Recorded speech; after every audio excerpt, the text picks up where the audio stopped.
Hello everyone, happy Friday. This is my live video, give you a bit of motivation for the weekend. Watch it now, watch it over the weekend. It'll be pinned to my profiles on Twitter, Facebook, and you can find it on YouTube if you want to. Before I share some strategies, I've got 4 books I'd like to share. First one by Brian Abraham. I met Brian a couple of weeks ago, Grandad Wheels, a really interesting book about disability.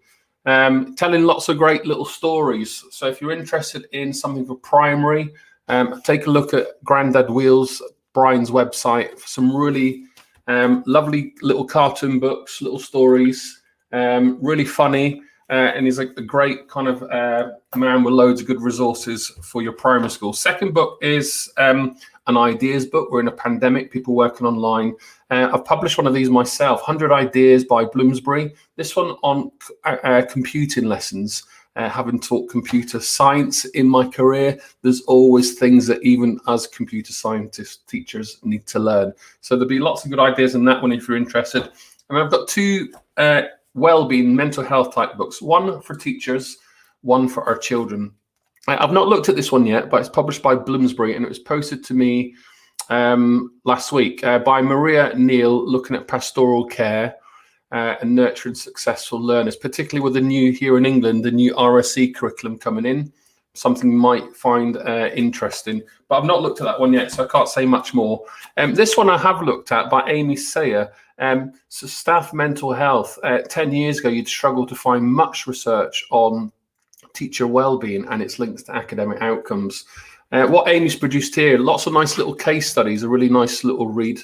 Published, I think it was a couple of years ago, actually. Let me just double check the date. But if you're interested in a bit of research on mental health, some practical case studies, then this could be the book. In fact, I tell a lie, it's published earlier this year and endorsed by one of my friends, Cookie Knightsmith.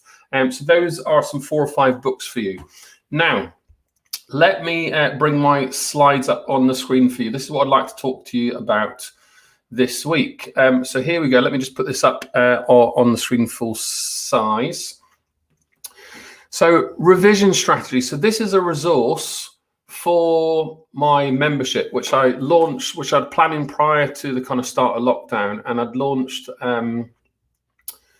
last July. So coming up to a year now. So these resources are shared with website members behind the scenes. But I'm going to share it with you here. I'm actually, while I'm fiddling here on StreamYard, I'm just going to take off some of these logos so you can kind of see the slides better. So I hope that will help, that one. And let me just take this little banner off as well. So that will be a bit better for you. Okay, so here are the slides, everyone. So let me just start off with this one, inspired by Dunlosky et al., so a paper in 2013. I think this is timeless and lots of things that you can refer to regularly, time and time again.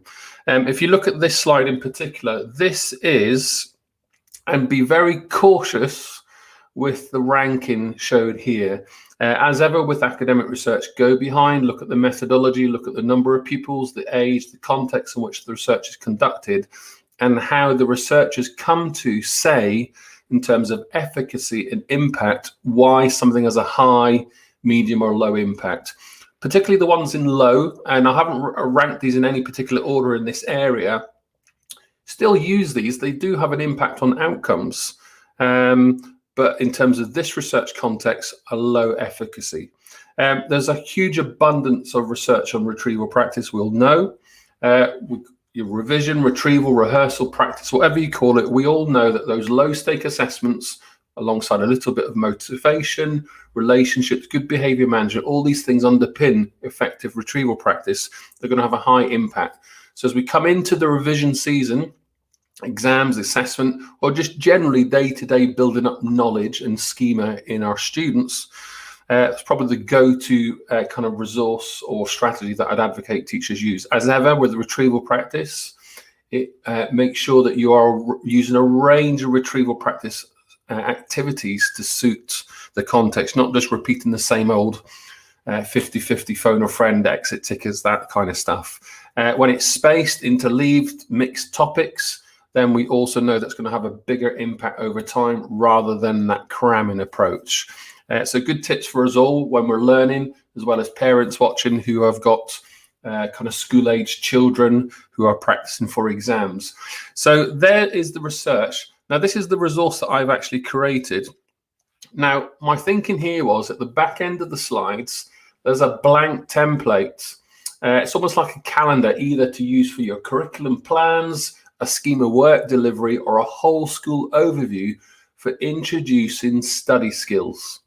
Okay, now I've just popped these in any space with a little bit of thought, but you can introduce them as and when it suits your own students, age, subject, etc. You'll notice at the bottom there is space and retrieval going throughout the academic year, and at least here in an English context, this academic year September to May and June, where typically end of year exams are introduced, hence the top green right hand side. So you can mix and match these. At the back of the slides, there's a blank calendar. There's a whole set of these colors. You can cut them out, stick them down, plan your curriculum. In essence, what we need to do is not only know what these strategies are, but then how to teach them to our young people. So on that note, let me just introduce them to you in a bit of a kind of greater depth. But if I just leave that there before I do, and kind of say maybe why I prepared this resource. So in my teaching experience, going back a long time, revision techniques for students were often left to the latter years of school life rather than skills that were kind of taught explicitly earlier on. Today, I firmly believe that equipping all teachers and students with a better understanding of how we learn, not just for exams, I think is a social responsibility. We were more immersed with research, cognitive science, that's social media, me sharing this here, as well as all learning from one another and sharing ideas quicker and on a larger scale allows us all to be immersed in this research. It's been around for decades. It allows teachers of today, I guess, to be exposed to this much sooner rather than later. And fingers crossed, it also keeps many of our teachers in the profession rather than disappearing soon after. So before I go into this, what if schools explicitly taught students how to, remember, retrieve, practice, rehearse, regurgitate, whatever the word you use, it's the same thing. If we want to, so I've been doing a lot of reading on memory and parts of the brain in order to enhance my knowledge. So we've got 100 billion neurons. I believe at least 50 million of these, 100 million neurons, at least 50 million of these are in our cerebellum at the base of our brain. And these neurons form synapses, so a connection, and they form up to 100 trillion, which is crazy. So these, we can shape significant things in our memory, and I'm speaking live, video, etc., etc. We can do lots of multiple things through rehearsal and practice. In essence, let's strip it back to the basics. If we want people to remember stuff, whether it's riding a bike, tying a shoelace, or who was the first wife of Henry VIII, we have to repeat to a point of automation so that we can retrieve from long-term storage. Now, I've been reading a little bit about memory, actually, that some things can go straight through short-term, but I need to read a little bit more before I unpick that and what that means, because at least vast majority of teachers and myself believe or have been told that learning happens from long-term storage. So I think for me, the jury's out in that. I'm going to do a little bit more digging. So let me just move on. 9 research-informed strategies from Dunlosky. I've shaped this resource to suit the rhythm of the academic calendar, each introduced separately throughout the months. And in the resource itself, each resource recaps on the prior strategy in order to strengthen each strategy as you go through the academic year. So what I hope you're left with is a revision cycle of strategies to use on a monthly basis throughout your school, throughout your classrooms from an earlier age and long before the end of year exams or those high stakes exams. So I'm not necessarily going to go into the resources. So in the back end of the resources, you'll get all the templates and the editable templates. But let me just introduce each of them. Elaboration, the process where, as we develop concepts, rules, and facts in further detail, we are developing our new knowledge, building on prior knowledge, etc., shaping schema, having that knowledge-rich approach to teaching.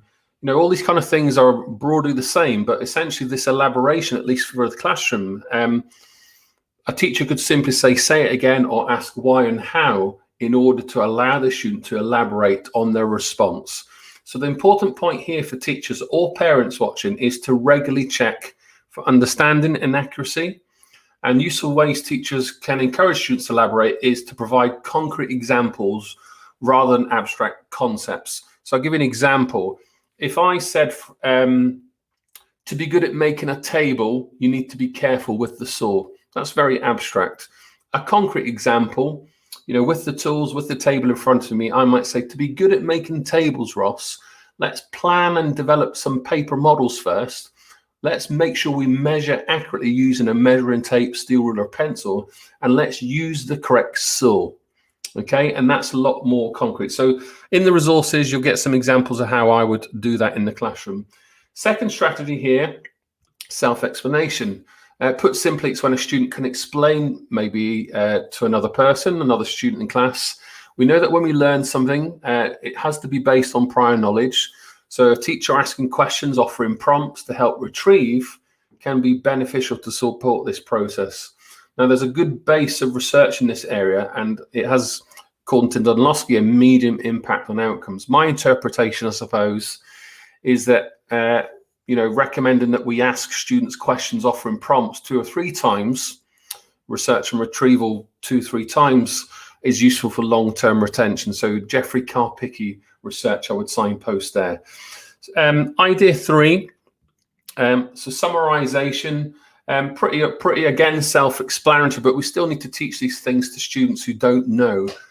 We've probably all been there at some point in our life, writing new summaries for a lengthy piece of work, writing an assignment where we copy extensive notes, then for the exam we might reshape them into bullet points.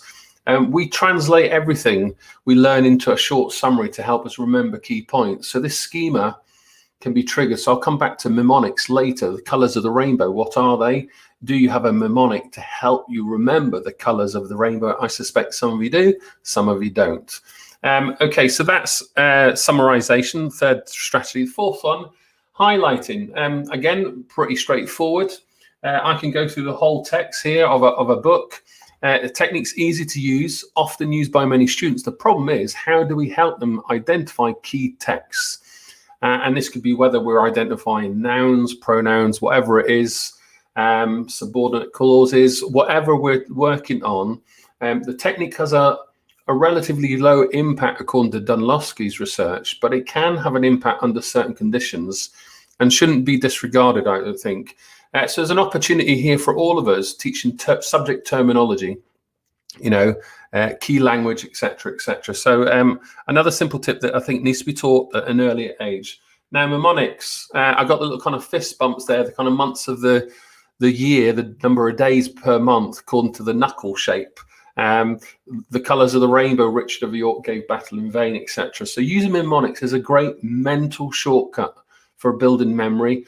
The learner, the student, turns maybe the first letter of a word into a sentence. I remember using these all through my revision years. The evidence suggests, I suppose, that it has a low impact, but it's really interesting that actually we remember many of these mnemonics throughout our entire life. So again, with research, dig in. What does it mean by low impact? Should we not use it? Should we? When? Etc. Etc. So stories, we know that when we tell stories, it activates certain neurons in our brain. That's what neuroscientists tell us. That's what brain maps show us. So I always say teachers, to bring curriculum to life, tell stories, use mnemonics, use it as a story structure to activate maybe an unfamiliar piece of information into a familiar framework.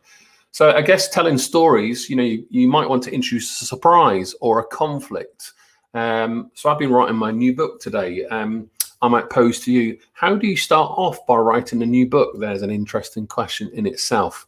I then show you a structure, a kind of Excel spreadsheet, a Word document to construct the book template. I might show you how simple it is to divide 50,000 words into per month or per day, and then chunk it down, and then specify specific areas, whether it's in a story or this specific problem I'm explaining to you, and then offer the subtext within the medium and long-term goals. So there's a kind of storytelling or mnemonic methodology, follows that kind of 4 or 5, I guess, framework, that kind of surprise, the kind of conflict or context, alongside a structure with some simplicity, being very specific, and alongside some long-term goals. So I'll explain that another day in the resource or another time on the website.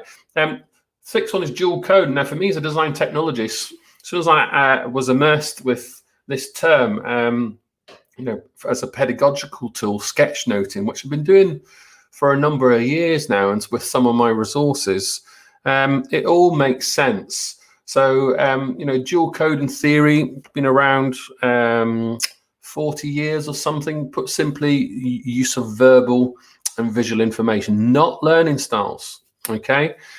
So while dual coding has a good scientific evidence backing, it has, learning styles I'm talking here. And although they exist, there's no clear evidence that it supports how we learn. But dual coding, I'm hopefully modeling it here. I'm introducing these ideas one at a time. You can see by me, just hiding and revealing the graphics, talking about them. I'm also trying to use StreamYard, so I can make the slides smaller, me bigger, etc. So this is just, different ways that I can dual code information for you. Okay, so idea 7 is rereading. Now, rereading, again, very obvious, but something that we have to explicitly teach to students. We might reread and fool ourselves that we think something is stuck. So that, called the illusion of learning, when a student thinks they know more than they do because they put in a lot of kind of ineffective effort, I suppose. So the impact from Dunlosky is low. So again, check the research base. It can yield positive results. I know when I reread material, given that I've got lots of prior knowledge on other study techniques that I can also use while I reread, then it can have a good impact. So with context, everything, but a mixture of other techniques I think listed there on the slides alone can help strengthen that rereading process. So it's important to try. So in the resource, I offer you some examples. Now, the last 2 I'll put there quite easily. A lot of teachers are familiar with these techniques. The earliest academic reference to memory was by, I believe, Hippocrates, 5 BC. And the first academic reference I also think was Hermann Ebbinghaus. Many of you know the forgetting curve. And then Mary E. Abbott, an MA paper in 1909. So these things have been around for a long time. They're nothing new. They might be new to us as we get more immersed into the teaching profession, but there are a huge body of research to support that this is your best bet. However, they're underpinned by a wide range of other things. How I manage the behavior, my subject knowledge, the relationships, the activity, etc. So it's important to vary the strategies to suit the learning process. We know retrieval practice, low stakes assessment with no grade, and sometimes with no feedback, and 2 or 3 times that quizzing. There's lots of different things you can do here to really strengthen those synapses. And then that's also fits in with the spaced and interleaving practice. So the interleaving, the best analogy I can give you is fruit salad. You mix your pears, pieces of bananas, apples, oranges, etc., but you don't throw in the baked beans. So you've got similar topics that are spaced over the curriculum, and quick recapping on what things have been taught before are a great strategy. If I could add one more in here, which isn't necessarily a revision strategy, but could be a great teaching strategy to increase the effectiveness of all of these, would be feedback. And we know feedback must be timely, manageable for me as a teacher, motivation to the student, and mean something for them to act on that feedback, whether with or without me in the classroom. And when we talk about feedback, we're then also talking about verbal feedback, written feedback, which is your marking boogeyman, and then you've got your non-verbal feedback, as well as your feedback, feed up, feed forward. So lots of different types. So that's the resource. Underneath this video, I'm going to pin the resource yourself so you can download all the slides, all the information explained. At least if you don't do that, you've got a little video you can watch over the weekend and upskill. If not, go and look at the research paper. Also, if you're interested in some further reading, Dunlosky et al. 2013. So I'm going to finish there. Let me just stop the screen. Here's those books again. Grandad Wheels, Brian Abraham, about disability inclusion, a great resource with some worksheets for your primary schools. Computing Lessons by Bloomsbury, by Simon Johnson. I know that's something I would have needed in my life, teaching computing, particularly relevant during the pandemic right now. And also mental health for our students and for our teachers. So 2 little books that are on my desk that have been sent to me. Thank you for watching. Any comments, please send me a direct message. Have a nice weekend, and I'll see you this time next week. Bye for now. Thanks for watching.